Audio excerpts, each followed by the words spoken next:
Hello, and welcome to another episode of TIME Capsule, Modern Genealogy, Legacy, and AI, the podcast where we explore how to preserve your family's history, protect your research, and use today's technology, including artificial intelligence, to ensure your legacy is never lost.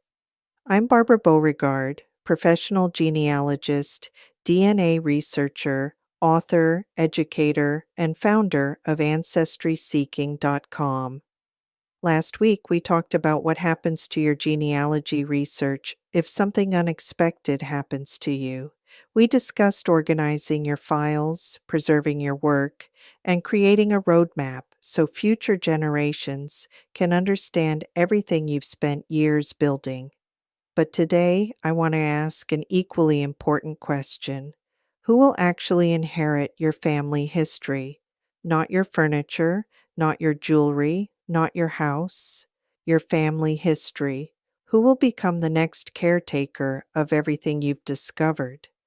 It's a question that many genealogists never ask. We assume our children will want it. We assume another family member will naturally step in. We assume someone will appreciate all the years we've devoted to preserving our ancestors' lives. But assumptions can be dangerous. Today, we're going to explore why passing along your genealogy isn't simply about leaving behind boxes of papers or a hard drive full of documents. It's about inspiring the next generation to care. Because preserving family history isn't just about inheritance, it's about stewardship. So pour yourself a cup of coffee or tea, get comfortable, and let's talk about one of the most important legacies you'll ever leave. When most people think about inheritance, they picture legal documents, a will, property, family heirlooms, jewelry, furniture, financial accounts. Genealogy rarely appears on that list, yet for many of us, our family history represents decades of work, thousands of hours, thousands of discoveries, thousands of stories rescued from being forgotten. If someone inherited your genealogy tomorrow, what exactly would they receive? Would they inherit boxes of photographs, a bookshelf filled with binders, an external hard drive, a family tree on your computer, or would they inherit something much greater, a connection to generations they never knew? That's really what genealogy is. We're not collecting papers, we're preserving identity. Several years ago, I spoke with a family after the death of a longtime genealogist. She had researched her family for nearly 40 years. Every vacation included a cemetery. Every road trip included a courthouse. Every holiday gathering ended with stories about ancestors. After she passed away, her children gathered everything together. There were filing cabinets, plastic storage bins, photo albums, hundreds of labeled folders, several external hard drives, and shelves filled with notebooks. One of her daughters looked at everything and quietly said, "I know this was important to Mom. I just don't know why." That sentence has stayed with me, not because her daughter didn't care. She loved her mother deeply. She simply had never been invited into the journey. To her, those boxes represented work. To her mother, they represented family. That's a powerful reminder. If we want someone to inherit our passion, we have to share it while we're still here. I hear this all the time. My children aren't interested. Sometimes that's true, sometimes it isn't. What I've discovered is that many people aren't interested. Yet. Think about your own journey. Did you become fascinated with genealogy when you were 10 years old? Probably not. For many of us, our interest began later in life, perhaps after our children were grown, after retirement, after losing a parent, after inheriting old photographs, after taking a DNA test. Life has a way of changing our priorities. The person who isn't interested today may become the family historian 20 years from now. The key is making sure the information survives until they're ready. Very few people become excited about genealogy because someone hands them a pedigree chart. They become interested because of a story.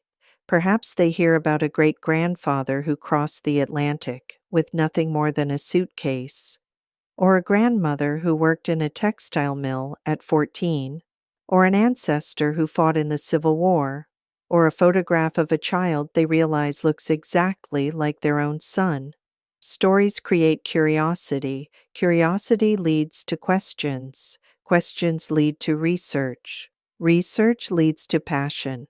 If you want someone to inherit your genealogy, don't begin with charts. Begin with stories.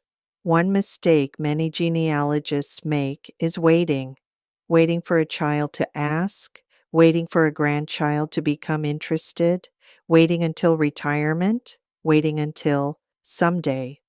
But family history is much easier to pass along through conversations than through inheritance. Invite a grandchild to help scan photographs. Tell family stories during holidays. Show old letters. Ask younger relatives to identify people in modern photographs. Share discoveries when they're fresh. You don't have to turn them into genealogists overnight. Simply let them see why this work matters to you. Here's another misconception. We tend to think one person has to inherit everything. That's rarely necessary. Perhaps one child loves photographs, another enjoys writing, another is interested in DNA. A niece enjoys technology, a cousin loves military history. A grandchild enjoys making videos. Instead of looking for one perfect successor, consider passing different pieces of your family history to different people. Legacy doesn't have to belong to just one individual. Sometimes it becomes stronger when it's shared. One of the greatest gifts you can give isn't a completed family tree, it's confidence. Teach someone how you research. Show them how you organize photographs. Explain why sources matter. Share how DNA helped solve a mystery. Invite them to accompany you to a cemetery. Let them experience the excitement of discovering something new. When people experience genealogy, they're much more likely to continue it. Now, we have talked about why preserving your genealogy isn't enough. Someone has to understand it, someone has to care about it, and perhaps most importantly, someone has to know that it exists. But what happens if no one in your family seems interested? One of the greatest mistakes genealogists make is waiting until they're finished before sharing their work. Here's the problem with that. Genealogy is never finished. There's always one more record, one more photograph, one more mystery waiting to be solved. If you wait until everything is complete, you'll probably never share it. Instead, invite people into the journey while you're still researching. Show your granddaughter a photograph you just identified. Call your brother after discovering an old newspaper article. Tell your children about the remarkable story you uncovered this week. The more people see your excitement, the more they'll understand why your research matters. Passion is contagious. One reason genealogy sometimes feels overwhelming is because we present it as history. But family history isn't really about history, it's about people. Instead of saying, I found your third great-grandfather in the 1870 census, try saying, I found the man who first brought our family to North Carolina. Or, I found the woman whose courage made it possible for us to be here today. Suddenly, those ancestors become real people, and when people begin seeing themselves as part of a larger story, they become much more interested in preserving it. Many genealogists feel they have to do everything themselves. You don't. Perhaps one family member enjoys scanning photographs. Another loves organizing digital files. Someone else enjoys interviewing older relatives. A grandchild may know more about video editing than you do. Another relative may enjoy writing. Invite them to help. People are far more likely to care about something they've helped create. Genealogy doesn't have to be a one person project, it can become a family project. Does that mean all those years of research will eventually be forgotten?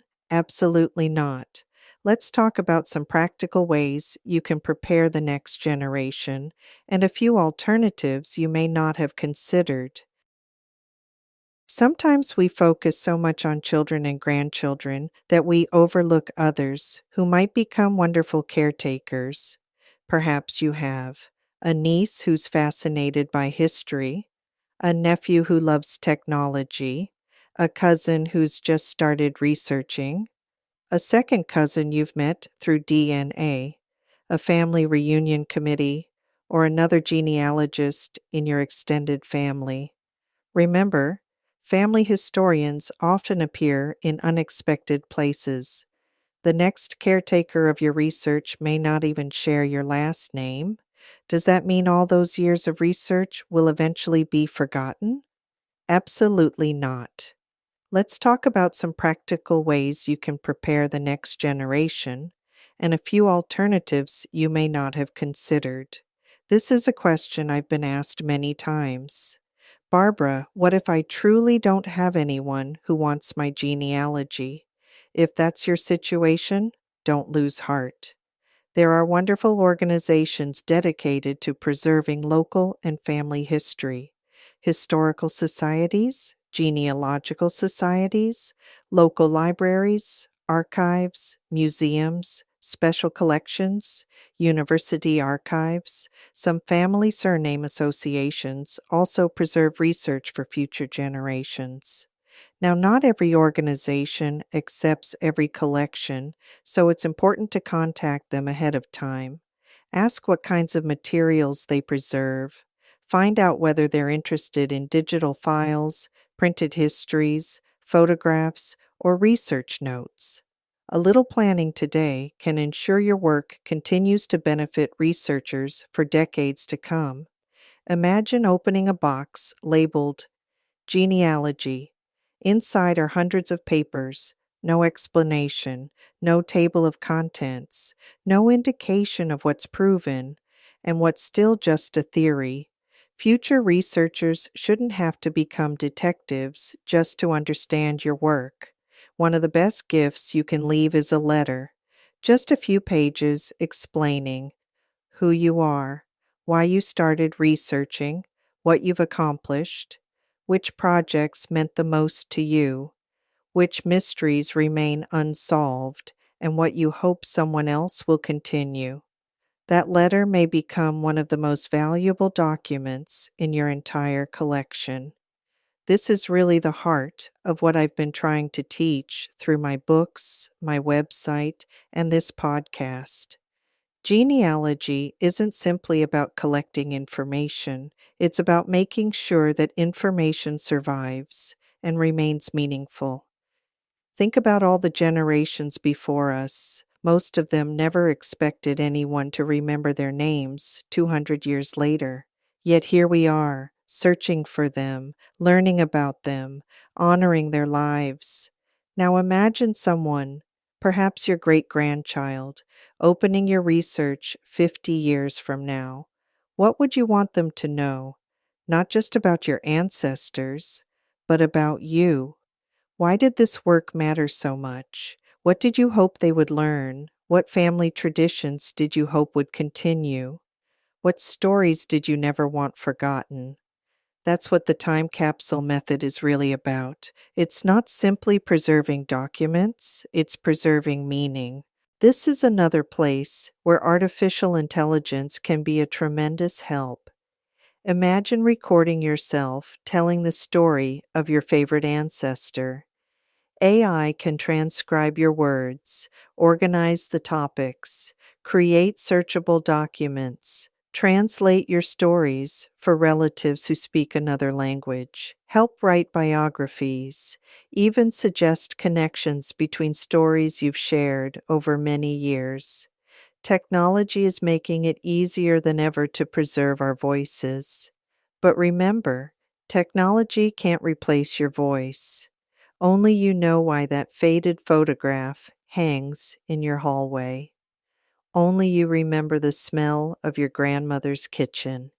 Only you can explain why one particular family Bible became so important. Those are the things future generations will treasure.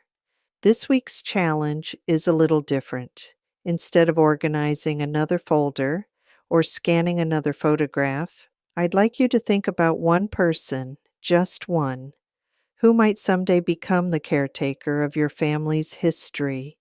It doesn't matter if they're 12 years old or 72. Reach out to them, share one story, show them one photograph, tell them why this work matters to you. Don't hand them 30 years of research. Simply open the door. Sometimes one conversation is all it takes to spark a lifelong interest. As we wrap up today's episode, I'd like to leave you with one final thought. We often say we're researching our ancestors, and that's certainly true. But every day, whether we realize it or not, we're also becoming someone else's ancestor. One day, someone may wonder who you were, what mattered to you, what kind of life you lived, what stories you chose to preserve. The work you're doing today isn't just a gift to your family, it's a gift to people you'll never meet. Future generations who will know their roots because you cared enough to preserve them. If today's episode inspired you, I'd love it if you'd subscribe to Time Capsule, Modern Genealogy, Legacy, and AI. Leave a review and share this episode with someone who's passionate about preserving family history. You'll also find genealogy resources, educational articles, online courses, podcast episodes, and tools to help protect your family's legacy at ancestryseeking.com. Next week, we'll take this conversation one step further. We'll explore something every genealogist should think about. What will future generations wish you had taken the time to save? The answer may surprise you.